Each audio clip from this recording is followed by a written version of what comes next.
Welcome to Lakshmi TV News. Today news updates. ఏపీలో మరో ఘోర రోడ్డు ప్రమాదం సంభవించింది. నెల్లూరు నుంచి హైదరాబాద్కు వెళ్తున్న ARBCVR ప్రైవేట్ ట్రావెల్స్ బస్సు అర్ధరాత్రి 2 గంటలు దాటిన తర్వాత నంద్యాల జిల్లా శిరవెల్లిమెట్ట వద్ద ప్రమాదానికి గురైంది. బస్సు వేగంగా ప్రయాణిస్తున్న సమయంలో హఠాత్తుగా టైరు పేలడంతో డ్రైవర్ బస్సుపై నియంత్రణ కోల్పోయాడు. దీంతో బస్సు డివైడర్ను ఢీకొట్టి రోడ్డు అవతల వైపు ఎదురుగా వస్తున్న లారీని ఢీకొట్టింది. ఢీకొన్న వెంటనే బస్సులో మంటలు చెలరేగాయి. క్షణాల్లో బస్సు పూర్తిగా దగ్ధమైంది.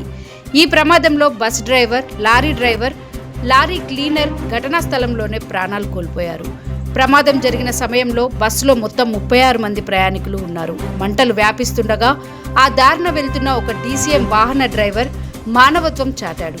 వెంటనే వాహనాన్ని ఆపి బస్సు అద్దాలను పగలగొట్టి ప్రయాణికులను బయటకు తీసుకురావడంతో పలువురు ప్రాణాలతో బయటపడ్డారు. సమాచారం అందుకున్న పోలీసులు అత్యవసర సిబ్బందితో కలిసి ఘటనా స్థలానికి చేరుకున్నారు. గాయపడిన ప్రయాణికులను వెంటనే సమీప ఆసుపత్రికి తరలించారు. ఈ ప్రమాదంపై కేసు నమోదు చేసిన పోలీసులు దర్యాప్తు చేస్తున్నారు.